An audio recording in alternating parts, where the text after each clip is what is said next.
জিলহজের প্রথম 10 দিনের আমল, ইবাদত, নেকামল, ভালো কাজ, এটা আল্লাহর কাছে এত প্রিয়, অন্য কোন সময়ের আমল ইবাদত, অন্য কোন দিনের আমল ইবাদত আল্লাহর কাছে এত প্রিয় না। জিলহজের প্রথম দশকের এত মর্যাদা কেন বেশি ভাই? ইসলামের যে মৌলিক ইবাদতগুলো আছে প্রায় সব মেইন সব ইবাদতগুলোর সমাহার এই দশকে আপনি খুঁজে পাবেন, এমনকি রমজানেও পাবেন না সব। এই দশক যে মর্যাদার দশক যায়, ফজিলতের দশক যায়, ইবাদতের দশক যায়, জিকিরের দশক যায়, তাকবীরের দশক যায়, নফল রোজার দশক যায়, ধারণাই নাই আমাদের। রমজানের পরে ইবাদতের সবচেয়ে বড় বৃহত্তম ইবাদতের মৌসুম হলো কোনটা? জিলহজের প্রথম 10টা দিন। কি করব আমরা কোরআন এবং হাদিসের আলোকে 11টি আমলের কথা বলতে পারি। এই 11টি আমল এই দশকের জন্য খাস, স্পেশাল। নাম্বার 1 নম্বর এই দশকের আমল হলো বেশি বেশি আল্লাহর জিকির করা। কি করা? বেশি বেশি আল্লাহর জিকির করা। কারণ কোরআনে কারিমের সূরা তাওবাতে আল্লাহ রাব্বুল আলামিন এই দশককে ইঙ্গিত করে বলেছেন যে তোমরা আল্লাহ তাআলার জিকির করো ফি আইয়ামিম মাদুদাত, নির্দিষ্ট দিনসমূহে, নির্ধারিত দিনগুলোতে তোমরা আল্লাহর জিকিরে মাশগুল থাকো। এখানে আল্লাহর জিকির যে নির্দিষ্ট দিনগুলোতে রাখার কথা বলা হয়েছে, সেই আয়াতের ব্যাখ্যা আবারও তাফসীর ইবনে কাসিরে এবং ইবনে আব্বাস রাদিয়াল্লাহু তাআলা সহ আরো অন্যান্য মুফাসসিরদের থেকে বর্ণিত হয়েছে যে নির্দিষ্ট দিন বলতে জিলহজের প্রথম 10 দিনকে আল্লাহ তাআলা মিন করেছেন। এই 10 দিনই তোমরা আল্লাহর জিকিরে বেশি বেশি করে আল্লাহ তাআলা জিকির করো। তাহলে জিকির শুধু না, পরিমাণে বাড়িয়ে বাড়িয়ে বেশি বেশি পরিমাণে জিকির করতে হবে। এই দশকে আল্লাহ তাআলার স্মরণ অন্তরে হবে, মুখে আল্লাহ তাআলার জিকির চলবে, কাজের মাধ্যমে জিকিরের আমল চলবে, অন্তরের স্মরণের মাধ্যমে, মুখে জিকিরের মাধ্যমে। কোরআনের তেলাওয়াত একটা জিকির, তাসবিহগুলো একটা জিকির, তাহমিদ আল্লাহর প্রশংসা একটা জিকির, এরকম যত জিকির আছে এই দশক হলো জিকিরের দশক। সবচেয়ে বেশি জিকির চলবে। সবচেয়ে বেশি কি চলবে? জিকির চলবে। দ্বিতীয়ত যে আমলটি চলবে তা হলো যে কোনো নেকামল, যে কোনো নেকামল। কারণ একটু আগে আমরা হাদিস শুনলাম যে নবী করিম সাল্লাল্লাহু আলাইহি ওয়াসাল্লাম বলেছেন মা মিন আইয়ামিন আল আমালুস সালিহু ফিহিন্না আহাব্বু ইলাল্লাহ মিন হাযিহিল আইয়াম। এই জিলহজের 10 দিনের চাইতে অন্য কোন দিনের নেকামল আল্লাহর কাছে বেশি প্রিয় না। মাস হিসাবে রমাদান সবচেয়ে সেরা, আর দিন হিসাবে খুচরা দিনগুলোর মধ্যে রমজানের বাইরে সবচেয়ে সেরা কোনটা? জিলহজের প্রথম দশক। রমজানের পরে মর্যাদার বিচারে সবচেয়ে বেশি মর্যাদাপূর্ণ দশক হলো এই দশক।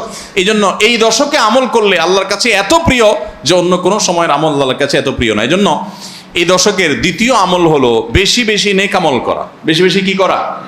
নেকামল করা। রুটিন যে নামাজগুলো আছে, কাজগুলো আছে, সেগুলো বিশেষ ইহতিমামের সাথে করা। অন্য সময় আপনি নামাজের টুকটাক গাফলতি করেন, কিন্তু এই দশকে মোটেই করবেন না। অন্য দশকে আপনার ফজরের জামাত একটু মিস হয়, এই দশক মোটেই করবেন না।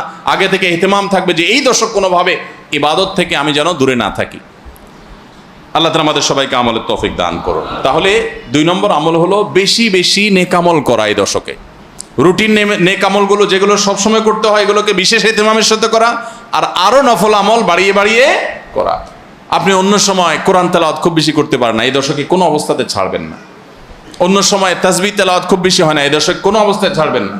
অন্য সময় নামাজে খুব বেশি খুশু ধরে রাখতে পারেন না, এই দশকে চ্যালেঞ্জ থাকবে যে ধীরস্থিরতার সাথে মনোযোগের সাথে নামাজ পড়ব। এভাবে নেকামলের কসরত করতে থাকবেন আল্লাহর প্রিয় পাত্র হওয়ার পথে। আমরা এগিয়ে যেতে চাইলে এই দশক, এই 10টা দিন আমাদের জন্য বিরাট বড় একটা সুযোগ। আল্লাহ আমাদের সবাইকে তৌফিক দান করুন। 3 নম্বর, এই দশকের করণীয় হলো সকল গুনাহ থেকে অন্য সময়ের চাইতে এই সময়টাতে বেঁচে থাকার জন্য বেশি সচেষ্ট থাকা। গুনাহ তো 12 মাসই আমরা করব না, কিন্তু এই দশক গুনাহ না করার ব্যাপারে চেষ্টাটা একটু বেশি থাকবে। কারণ আপনারা সূরা তাওবার একটা আয়াত শুনেছেন, আল্লাহ রাব্বুল আলামিন সম্মানিত 4 মাসের আলোচনা করে বলেছেন যালিকাদ দীনুল কাইয়্যিম ফালা তাজলিমু ফিহিন্না আনফুসাকুম। এই সম্মানিত মাসগুলোতে তোমরা নিজের প্রতি নিজে অবিচার করিও না। ভাইরা আমার, তার মানে যেই সময়টাতে আল্লাহর নৈকট্য লাভের সুযোগ, ওই সময়টাতে যদি কেউ পাপাচারে লিপ্ত হয়, এর চেয়ে পাপিষ্ঠ আর কে আছে? এই জন্য আল্লাহ রাব্বুল আলামিন আমাদেরকে দরদের সাথে বলছেন, ভাষা খেয়াল করেন, ফালা তাজলিমু ফিহিন্না আনফুসাকুম, তোমরা নিজের পায়ে নিজে কুঠারাঘাত করিও না। এই 10 দিন না, শুধুমাত্র এই পুরো সম্মানিত 4 মাস, সম্মানিত 4 মাসের ভিতরে টানা 3টা মাস চলছে, জিলকদ, জিলহজ, মুহররম, আর একটা হলো রজব মাস, রমজানের আগের মাস। তাহলে সম্মানিত 4 মাসের মধ্যে এই 10টা দিন আবার বিশেষ মর্যাদাবান। অতএব এই আয়াতটা এখানে আরো বেশি ফিট হবে, অর্থাৎ পাপাচার থেকে বাঁচার জন্য আলাদা কসরত থাকবে। অন্য সময় আমি গুনাহের কাজ করলেও এই দশকে কোনো অবস্থাতে আল্লাহর নাফরমানি করব না। আল্লাহ আমাদের সবাইকে বেঁচে থাকার তৌফিক দান করুন। ভাইরা আমার, তাহলে 3 নম্বর আমল আমরা পেয়ে গেলাম। 4 নম্বর আমল হলো যাদেরকে আল্লাহ তাআলা সামর্থ্য দিয়েছেন তারা হজ করবেন। এই দশক হজের আমলের মাস, আমলের দশক, এই দশকেই তো হজ হবে। অতএব যাদের তৌফিক দিয়েছেন আল্লাহ তাআলা তারা কি করবেন? হজ করবেন। এটা এই দশকের আমল। এটা হলো 4 নম্বর আমল। 5 নম্বর আমল হলো যাদেরকে আল্লাহ সামর্থ্য দিয়েছেন তারা এই দশকে কোরবানি করবেন। কারণ কোরবানি এমন একটা আমল, নবী করিম সাল্লাল্লাহু আলাইহি সাল্লাম মদিনা হিজরত করেছেন, এরপর থেকে প্রতি বছরই তিনি কি করেছেন? কোরবানি করেছেন। আল্লাহ নির্দেশ করেছেন ফাসাল্লি লিরাব্বিকা ওয়ানহার, তুমি তোমার রবের নির্দেশ পালনার্থে নামাজ আদায় করো এবং কোরবানি করো। তো এই জন্য ঈদুল আজহায় অর্থাৎ এই জিলহজের প্রথম দশকের শেষ দিন অর্থাৎ 10ম দিনে কোরবানির আমলটা করা, এটা যাদের সামর্থ্য আছে তাদের জন্য প্রযোজ্য। এই দশকের একটা আমল হলো কি করা? কোরবানি করা। কয়টা আমল গেল? 5টা। 6 নম্বর হলো যাদের কোরবানি করার ইচ্ছা আছে তারা জিলহজের চাঁদ ওঠার আগে আগে জিলকদ মাসের শেষ দিনের মধ্যে তাদের হাতের নখ, চুল, গোফ, অবাঞ্ছিত লোম এগুলো সব কেটে পরিষ্কার করে ফেলবেন এবং এই দশক আর সেগুলোতে হাত দিবেন না।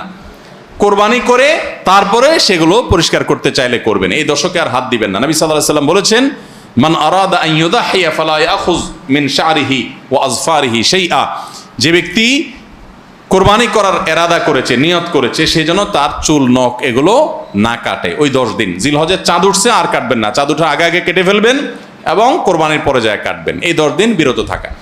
তবে অন্য আরো বিভিন্ন রেওয়ায়াত থেকে, বর্ণনা থেকে বোঝা যায় যে এই আমলটা শুধু যিনি কোরবানি করবেন তিনি নয়, যিনি কোরবানি করবেন না, কোরবানি করার সামর্থ্য নাই, তিনি এই আমল করতে পারেন, তাহলে আল্লাহ তাআলা তাকে কোরবানি করার সওয়াব দান করবেন। এমনকি কোন সালাফ, কোন সাহাবী থেকে এই আমলও বর্ণিত আছে যে বাসার বাচ্চা কাচ্চা যারা আছে তাদেরকেও এই দশকে চুল, নখ ইত্যাদি কাটতে নিষেধ করেছেন। তাহলে চুল, নখ ইত্যাদি কাটা থেকে বিরত থাকা এই 10 দিন, আগে কাটা এবং পরে কাটা, এই 10 দিন না কাটাকাটি না করা, এটা একটা মুস্তাহাব আমল। এবং প্রায় সব ফুকাহা একরাম এই ব্যাপারে একমত হয়েছেন। মওসুআ ফিকহিয়া কুয়েতিয়ার মধ্যে লেখা হয়েছে যে ইত্তাফাকাল ফুকাহা, সব ফকিহগণ প্রায় একমত যে এই দশকে যিনি কোরবানি করবেন তিনি তো বটেই, কোরবানি যিনি করবেন না তাদের তরফ থেকেও চুল, নখ এগুলা কাটা থেকে বিরত থাকা মুস্তাহাব। তাহলে 6 নম্বর আমল গেল চুল, নখ ইত্যাদি এই দশক না কেটে থাকা। 7 নম্বর আমল হলো এই দশকে বেশি বেশি তাকবীর পাঠ করা। এটা তাকবীরে মুতলাক বলা হয়, সাধারণ তাকবীর। আল্লাহু আকবার, আল্লাহু আকবার, লা ইলাহা ইল্লাল্লাহ, আল্লাহু আকবার, আল্লাহু আকবার ওয়ালিল্লাহিল হামদ। এই তাকবীরটা হলো মিন শাআইরিল ইসলাম, এটাকে আমরা করতে পারি। ইসলামের যে নিদর্শনগুলো আছে সেগুলোর মতো করে এই তাকবীরটা আমরা পাঠ করব, এমনভাবে পাঠ করব যে অলিতে গলিতে, রাস্তাঘাটে সব জায়গায় তাকবীরের ধ্বনি চলতে থাকবে, কারোর ডিস্টার্ব করে না, মৃদু কণ্ঠে সব জায়গায় গুনগুনিয়ে আমাদের মুখ থেকে তাকবীর চলবে। আপনারা অনেকে হয়তো শুনে থাকবেন সাহাবায়ে কেরাম রিদওয়ানুল্লাহি তাআলা আজমাইনের মধ্যে থেকে কেউ কেউ, আবু হুরায়রা রাদিয়াল্লাহু তাআলা আনহু, আরো কোন সাহাবীর আমল বর্ণিত আছে যে জিলহজের প্রথম দশক শুরু হলে তারা বাজারে চলে যেতেন। বাজারে কেন যেতেন ভাই? শুধুমাত্র এই নিয়তে বাজারে যেতেন যে বাজারে গিয়ে অনেক মানুষজন থাকবে, তাদের সামনে গিয়ে উচ্চস্বরে তাকবীর পাঠ করব, আমার তাকবীর শুনে পুরো বাজারের সবাই গুনগুনিয়ে তাকবীর বলে উঠবে, এই উদ্দেশ্যে শুধুমাত্র কোন সাহাবী বাজারে যেতেন এবং যে বলতেন আল্লাহু আকবার, আল্লাহু আকবার, লা ইলাহা ইল্লাল্লাহ, আল্লাহু আকবার, আল্লাহু আকবার ওয়ালিল্লাহিল হামদ। শয়তান আমাদের পুরো সমাজকে গ্রাস করে ফেলছে ভাই, সর্বত্র। আমাদের বাসা বাড়ি, আমাদের ব্যবসা প্রতিষ্ঠান, আমাদের শিক্ষা প্রতিষ্ঠান, আমাদের চিন্তা চেতনা, মন, মগজ, দেহ, মস্তিষ্ক সবকিছু ইবলিস নানাভাবে আমাদেরকে প্রভাবিত করে রাখছে। ইবলিসের ওয়াজ তো আজকাল আমরা শুনি না। কোরআনে আল্লাহ তাআলা সবচেয়ে বেশি যাকে শত্রু হিসাবে দেখাইছেন সে হলো কে? ইবলিস।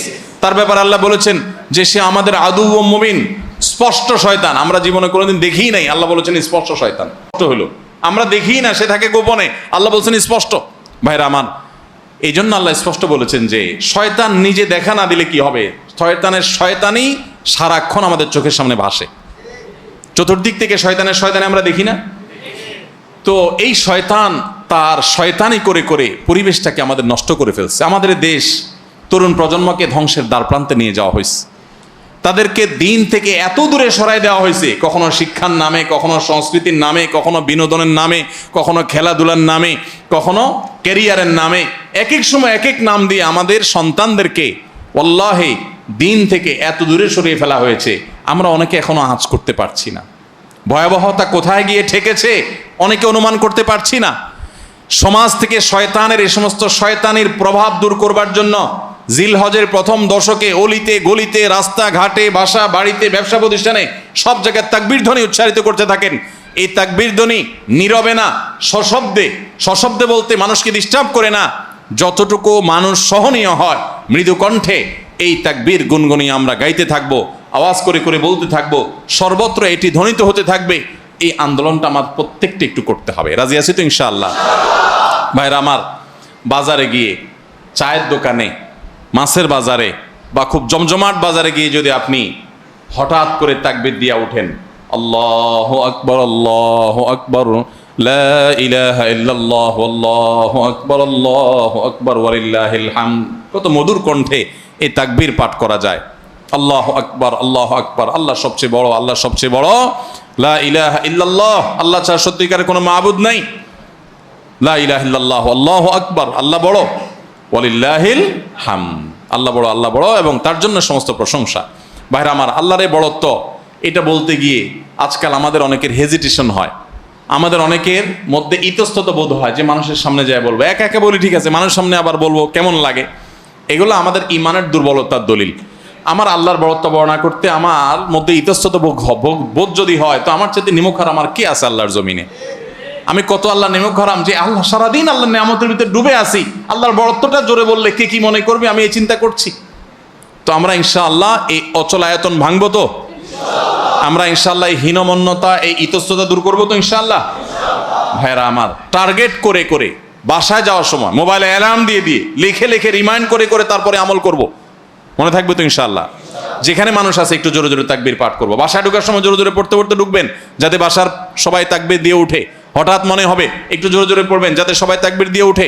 পুরো পরিবেশটাকে সেভাবে করবেন। আমি আমার বাসায় এই দশক আসলে সাধারণত মৃদু কণ্ঠে ভলিউমের সবসময় তাকবীরটা চালু করে রাখি, যাতে সবার মনে হয়। অফিসে কম্পিউটারে এটাকে মৃদু কণ্ঠে চালু করে রাখি, অন্যান্য কাজ করতে থাকি, এই আওয়াজ চলতে থাকে, যাতে করে যে আসে সে দেখে তার মনে হয় সে আমলটা করতে পারে। তো আমরা এই আমলটা চিন্তা করবো তো ইনশাআল্লাহ? যদি আপনি বাজারে গিয়ে তাকবীর বলেন, আমাদের সমাজের যে অবস্থা, যে অবক্ষয়, দিনই চেতনা দিন দিন যেভাবে হারিয়ে গেছে, আপনার তাকবীর শুনে হয়তো অনেকে হাসবে। হঠাৎ করে যখন বাজারে গিয়ে তাকবীর দিবেন জোরে জোরে, বলবে ব্যাপার কি? কেউ কেউ হয়তো ইশারা করে যে মাথায় হয়তো কোনো সমস্যা আছে। এরকম হতে পারে, হতে পারে কি পারে না? কেন হইতে পারে? কারণ সব গাফেলদের মধ্যে একজন জাকের আসছে, সব গাফেলদের মধ্যে একজন জাকের আসছে। যেখানে সবাই গাফলতিতে নিমজ্জিত, সেখানে একজন জিকিরকারী আসছে। এজন্য ওই গাফেলদের মধ্যে জিকিরকারী, একজন জিকিরকারী ব্যক্তিকে মনে হয় পাগল, অথবা তাকে বলা হয় যে আননোন। অথচ হওয়া দরকার ছিল মুসলমানদের সমাজে সবাই জাকের, এক দুজন গাফেল। আর আমরা সবাই হয়ে গেছি গাফেল। এজন্য একজন জিকিরকারী হলে তাকে মানুষ কি করে? উপহাস করে, পাগল মনে করে। ওই যে কোন দেশে নাকি রাজাকে ভবিষ্যৎবাণী করা হয়েছে যে রাজা সাহেব, পাগলা পানি আসতেছে, পাগলা পানি, বন্যার পানিতে যে পানি আসবে এটাতে সব জায়গা ছড়ায় যাবে, এটা পাগলা পানি, দেশে আর কোনো পানি থাকবে না, এই পানি সবাই খাইতে বাধ্য হবে। আর এই পানি পাগলা পানি নাম এই জন্য দেওয়া হয়েছে, এই পানি যে খাবে সে পাগল হয়ে যাবে। রাজা সাহেব এই ভবিষ্যৎবাণী শুনে পরামর্শ করতেছেন সব মন্ত্রীদের সাথে যে কি করা যায়। দেশের সব মানুষ পাগল হয়ে গেলেও আমার তো অন্তত ভালো থাকতে হবে, আমি পাগল হয়ে গেলে দেশ চলবে কেমনে? তো সবাই বুদ্ধি দিচ্ছে, রাজা সাহেব এক কাজ করেন, তাহলে আপনার রাজ বাড়িতে বেশি করে পানি স্টক করে রাখেন, যে পাগলা পানি যখন আসবে, সাধারণ পানি যখন থাকবে না, টাঙ্কিতে আপনার বাসায় পর্যাপ্ত পানি থাকবে, 1-2 মাস চলবে। তো অন্তত আপনি ওই পানিগুলো খাইয়া ভালো থাকলেন, জনগণ সব পাগল হয়ে গেল, আপনি একটু সামলালেন। তো বুদ্ধি অনুযায়ী রাজা সাহেব সব পানির ব্যবস্থা রাখছে এবং বিরাট পানির ট্যাঙ্কি ভরে ফেলছে। ভরার পর এবার সেই পানির ট্যাঙ্কির পানি রাজা সাহেব এবং তার ফ্যামিলির লোকজন খাইছে, এবং যথারীতি জনগণ ওই পাগলা পানি খায় সব পাগল হয়ে গেছে, আর পাগল হয়ে সব কাপড় চোপড় খুলে ফেলছে। এখন সব পাগলরা এসে রাজবাড়ি ঘেরাও করে ফেলছে, এবং সবাই মিলে বলতেছে ওই দেখ কয়েকটা পাগল, কারণ এগুলোর পরনে কাপড় আছে, এগুলো মাথা নষ্ট হয়ে গেছে, এটা পরনে কাপড় পরে রয়েছে কে। এবার রাজা সাহেব সবার সাথে পরামর্শ করতেছে পরিবার সদস্যদের সাথে যে আমাদের কি করা এখন, সবাই যে আমাদেরকে পাগল বলা শুরু করছে, যদি পাগল বলে মাইদ্যুৎ দেওয়া শুরু করে দেয় কি করা যাবে। তখন এবার সবাই বুদ্ধিনি করলো পরিবারের লোকেরা যে তাহলে এক কাজ করা যাক, যে সমাজে সব পাগল থাকে সেখানে আসলে সুস্থ থাকাটা দোষের, আমরাও চলেন পাগলা পানি খেয়ে পাগল হয়ে যাই। এবার তারাও পাগলা পানি খেয়ে পাগল হয়ে গেছে, এবার পাগলে পাগলে মিলছে, আর অসুবিধা হয়নি। এই সমস্ত গল্প হয়তো এর কোনো বাস্তবতা নাই, কিন্তু এই গল্প বলার উদ্দেশ্য হলো যে যেই সমাজে মানুষ সব গাফেল হয়ে যায়, ফাসেকের পরিমাণ বেশি হয়ে যায়, সেই সমাজে একজন বাজারে গিয়ে যখন আল্লাহু আকবার তাকবীর ধ্বনি দিবে, তখন তাকে কিছু লোক পাগল বলাটা সমাজের মানুষের পাগল হওয়ার দলিল। পাগল হওয়া বলতে ফাসেক হয়ে যাওয়া, আল্লাহর জিকির থেকে দূরে সরে যাওয়ার দলিল। কেন বাজারে যায় যদি কেউ একটু গেয়ে উঠে, মনের সুখে কোনো একটা গান গেয়ে উঠে, তাকে তো কেউ অসুস্থ মনে করে না। তাহলে জিকিরের ক্ষেত্রে এরকম কেন হয়? আপনি যদি বাসে উঠেন, উঠে বলেন আল্লাহু আকবার লা ইলাহা ইল্লাল্লাহ আল্লাহু আকবার ওয়ালিল্লাহিল হামদ, প্রথম কারোর কাছে আনইজি লাগতে পারে। উঠার পর যদি আর কেউ পড়েন, বলবে যে ভাই হাতে কোনো ব্যাগ ট্যাগ তো দেখা যাচ্ছে না, কিছু বেচবে নাকি, হকার টকার নেই কোনো। আপনি যদি তখন সুন্দর করে যারা অবাক হয়ে তাকাবে তাদের যদি বলেন ভাই এই দশকে আমাদের নবীজি বেশি বেশি করে উচ্চস্বরে তাকবীর পাঠ করতে বলেছেন, আপনারা তো সবাই মুসলমান, আপনাদের সবাইকে স্মরণ করানোর জন্য আমি জোরে জোরে করছি, আপনারা কেউ মনে কিছু নিয়েন না, ব্যাস আলহামদুলিল্লাহ, তাইলে কেচ্ছা খতম। তো আমরা এই আমলটা করবো তো ইনশাআল্লাহ, কঠিন আমল, কিন্তু এটাকে জিন্দা করতে পারলে সমাজে সর্বত্র যখন তাকবীরের ধ্বনি ভাসতে থাকবে শয়তান পালা যাবে ইনশাআল্লাহ সমাজ থেকে। ঘরে যখন সারাদিন তাকবীর ধ্বনি ভাসতে থাকবে শয়তান পালায় যাবে। আল্লাহ আমাদের সবাইকে আমলের তৌফিক দান করুন। জিলহজের প্রথম দশকে এই আমলটা সম্পর্কে নবী করিম সাল্লাল্লাহু আলাইহি সাল্লামের ভাষ্য খেয়াল করেন, তিনি বলেছেন ফাকসিরু ফীহিন্না মিনাত তাকবীরি ওয়াত তাহলিলি ওয়াত তাহমিদ। জিলহজের প্রথম দশক যখন শুরু হয় তোমরা বেশি বেশি করে তাকবীর পড়ো, বেশি বেশি করে তাহমিদ পড়ো, বেশি বেশি করে তাহলিল পড়ো, অর্থাৎ আল্লাহু আকবার লা ইলাহা ইল্লাল্লাহ আল্লাহু আকবার লিল হামদ, এটা বেশি বেশি করে পাঠ করো। এটা নবী সাল্লাল্লাহু আলাইহি সাল্লাম নির্দেশ করেছেন। তাহলে কয় নম্বর আমল গেল? 7 নম্বর আমল, বেশি বেশি করে তাকবীর তাহমিদ তাহলিল পড়া। 8 নম্বর আমল হলো এই তাকবীর তাহমিদ তাহলিলটাই বিশেষভাবে পড়া। 7 নম্বরটা হলো সাধারণভাবে রাত দিন যতক্ষণ পারেন বেশি বেশি পড়বেন, কোনো সময় ফিক্স নাই, এবং 10 দিন ফুল। আর 8 নম্বর আমল হলো এই তাকবীরটাই নির্দিষ্ট সময় নির্দিষ্ট দিনগুলোতে বিশেষভাবে পড়া। সাধারণভাবে তো পড়বেনই, আর বিশেষভাবে পড়বেন। বিশেষভাবে কখন? আইয়ামে তাশরিকে। আইয়ামে তাশরিক কাকে বলা হয় ভাই?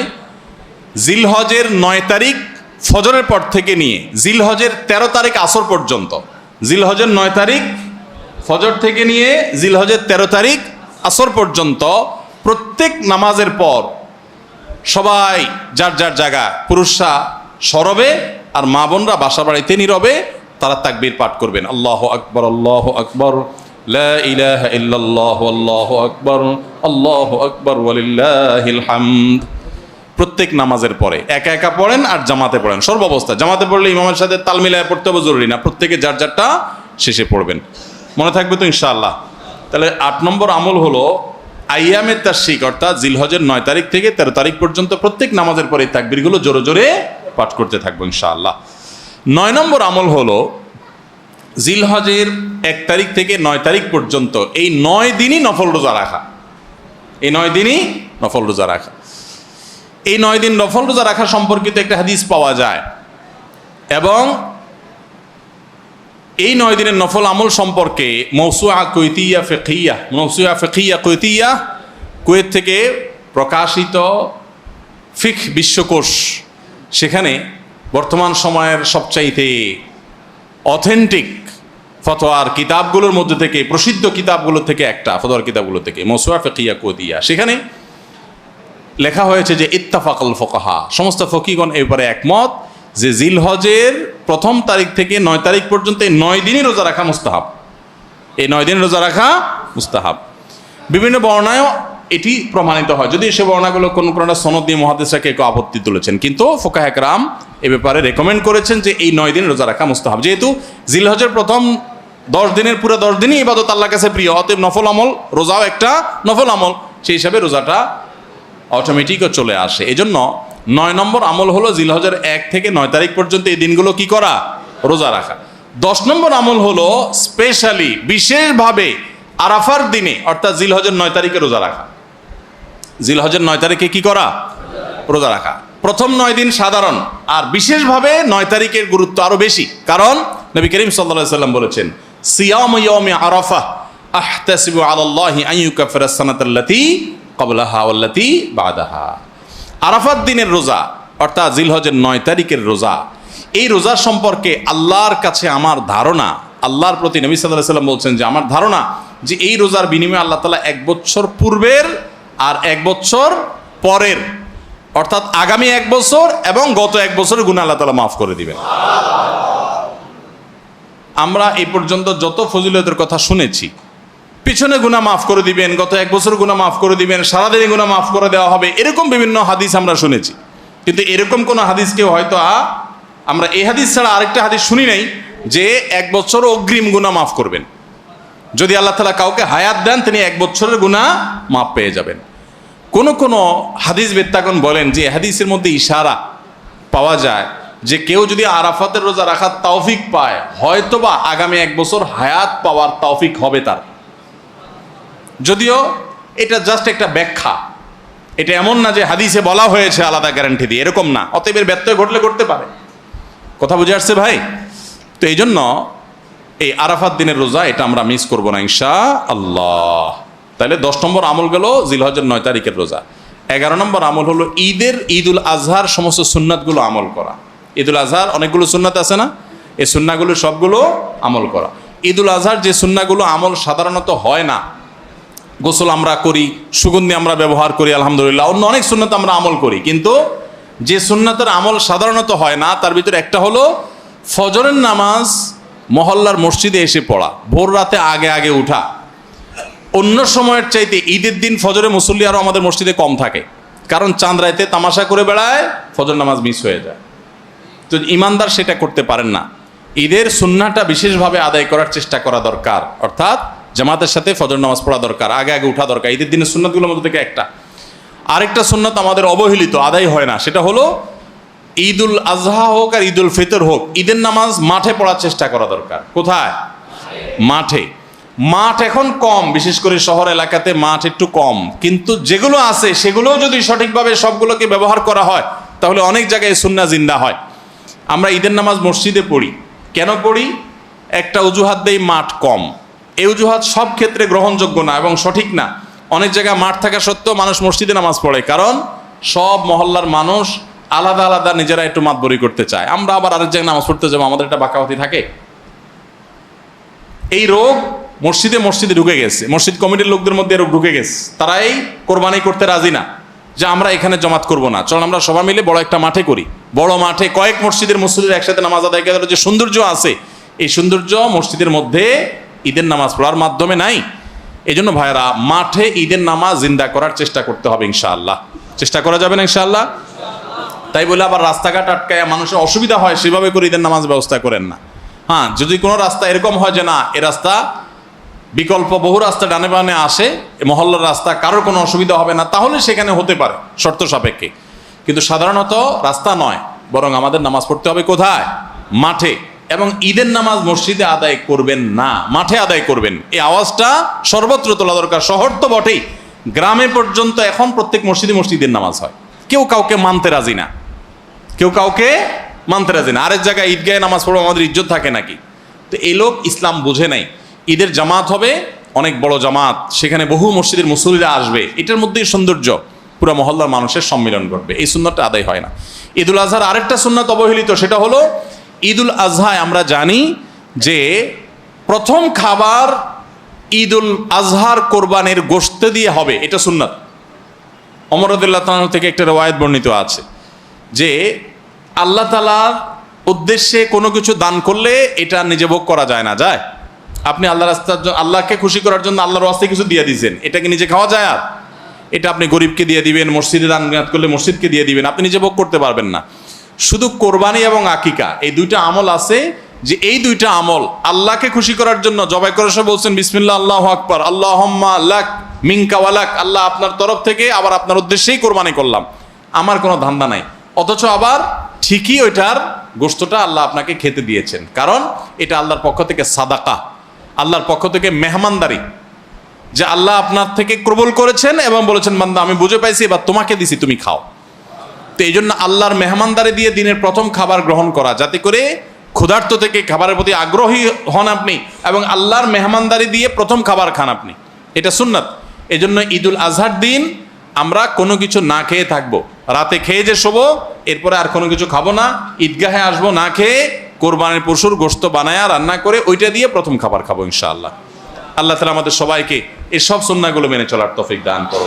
তাহলে 11 নম্বর আমল হলো ঈদুল আজহার সব সুন্নাহগুলা পালন করা। আমরা আবারও এক নজরে বলি, জিলহজের প্রথম দশকের 11টি আমলের সর্বপ্রথম আমল বলেছি বেশি বেশি আল্লাহর জিকির করা। বেশি বেশি কি করা? আল্লাহর জিকির করা। এই দিনগুলোতে, নির্দিষ্ট দিনগুলোতে আল্লাহর জিকির করবার নির্দেশ আল্লাহ তাআলা কোরআনে কারিমে সূরা তাওবায় করেছেন। দ্বিতীয় আমল বলেছি বেশি বেশি নেক আমল করা, কারণ এই দশকের নেক আমল আল্লাহর কাছে অন্য যে কোনো সময়ের নেক আমল ভালো কাজের চাইতে বেশি প্রিয়। এই দশকের নেক আমল চলতে থাকবে, সেটা জিকির হোক, তেলাওয়াত হোক, দান সাদাকা হোক, নফল রোজা হোক, নফল নামাজ হোক, যত রকমের ইবাদত আছে, এটা ইবাদতের দশক। রমজানে যেরকম ইবাদত করতে থাকি আমরা, এই দশকে এরকম কি চলবে? ইবাদত চলতে থাকবে। 3 নম্বর আমল হলো অন্য যে কোনো সময় আমরা গুনাহ এবং পাপাচার থেকে বাঁচার জন্য যতটা চেষ্টা করি, এই দশকে গুনাহ থেকে বাঁচার চেষ্টাটা হবে অন্য যে কোনো সময় চাইতে অনেক বেশি, কারণ এই দশক মর্যাদাপূর্ণ ইবাদতের জন্য। সেখানে গুনাহ করলে তার দায় এবং তার প্রায়শ্চিত্ত এরকম ভয়াবহ হবে। এই জন্য এই দশকে গুনাহ থেকে বিশেষভাবে বেঁচে থাকার চেষ্টা করা। 4 নম্বর আমল বলেছিলাম যাদের আল্লাহ সামর্থ্য দিয়েছেন তারা হজ করবেন। 5 নম্বর আমল বলেছিলাম যাদের আল্লাহ সামর্থ্য দিয়েছেন তারা কোরবানি করবেন।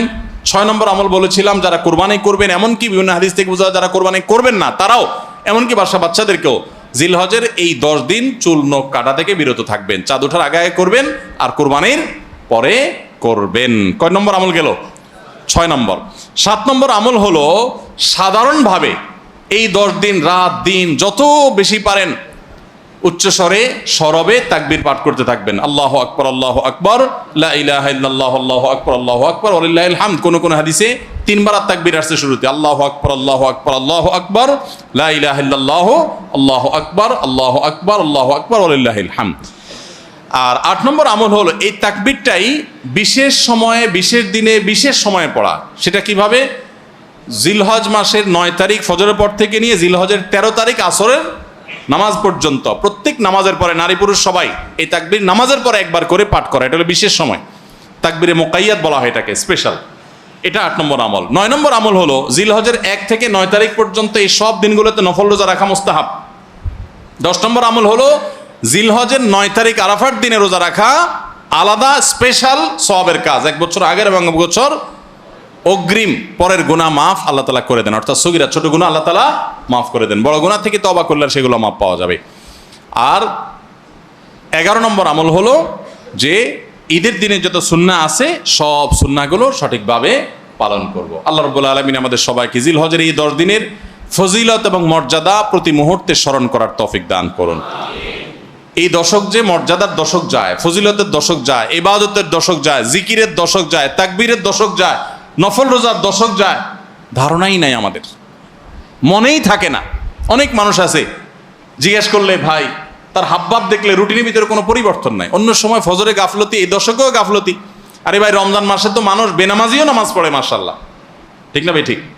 যে লোক বখিল সেও টুকটাক দান করে, যে কখনো মসজিদে আসে না সেও মসজিদে আসে, যে কোরআন ছুঁয়ে দেখে না সেও একটু কোরআন ছোঁয়, কারণ রমজান ইবাদতের মৌসুম চলছে। তাহলে জিলহজের প্রথম দশকে এরকম ইবাদতের ছিটাফোঁটা, ইবাদতের কোনো আবহ, ইবাদতের কোনো পরিবেশ, ইবাদতের কোনো আলামত, এর কোনো আপনার চিহ্ন আমাদের সমাজে, আমাদের পরিবারগুলোতে দেখা যায় না। তাহলে এই দশক ইবাদতের অত্যন্ত ফজিলতপূর্ণ দ্বিতীয় বৃহত্তর মৌসুম হওয়া সত্ত্বেও অবহেলিত দশক, অজানা দশক। এই আমলগুলো হারিয়ে যাচ্ছে সমাজ থেকে। এগুলোকে জিন্দা করবো তো ইনশাআল্লাহ। আমরা সবাই এক একজন এক একজন যার যার দায়িত্বে কমপক্ষে 5 জন মানুষকে আমরা সচেতন করব ইনশাআল্লাহ। ঠিক আছে তো ইনশাআল্লাহ ভাই? এই বিষয়গুলো আমরা অন্যদের মাঝে শেয়ার করব। আমরা আমাদের ফাউন্ডেশন থেকে যে লিফলেট করেছি আপনারা নিজের উদ্যোগেও করে নিতে পারেন। আপনারা চাইলে আমাদের ফাউন্ডেশনের যে কেউ গেলে যতগুলো কপি লাগে আপনারা নিয়ে নিতে পারবেন। আপনার মসজিদগুলোতে আপনারা বিতরণ করবেন, রাস্তা রাস্তা দোকানে দোকানে হেঁটে হেঁটে মানুষকে হ্যান্ডবিল দিবেন এবং মানুষকে বলবেন ভাই একটু পড়ে দেখবেন এবং আমল করবেন। যদি আমরা এই আমলটা সমাজে চালু করতে পারি আমরা সাকসেস ইনশাআল্লাহ। চেষ্টা করা যাবে তো ইনশাআল্লাহ? প্রত্যেকে যার যার মহল্লায় অলিতে গলিতে তাকবীরের ধ্বনি চালায় রাখবেন এবং তাকবীরের ধ্বনি শুরু করবেন এবং যুবকরা প্ল্যান করে করে তাকবীর পাঠ করবেন। আবার তাকবীরের নাম দিয়ে মানুষকে ডিস্টার্ব করেন না। মিছিল করতে করতে আল্লাহু আকবার আল্লাহু আকবার দিতে দিতে গেলেন, মানুষ মোবাইলে কথা বলতে পারলো না, এই ডিস্টার্ব আবার করা যাবে না। খবরদার, ইসলাম আমাদেরকে ব্যালেন্স শিক্ষা দিয়েছে, কোনো আমল করতে গিয়ে কাউকে কষ্ট দেওয়া যাবে না। সবাই চেষ্টা করবো তো ইনশাআল্লাহ। আল্লাহ তাআলা আমাদের সবাইকে আমলের তৌফিক দান করুন।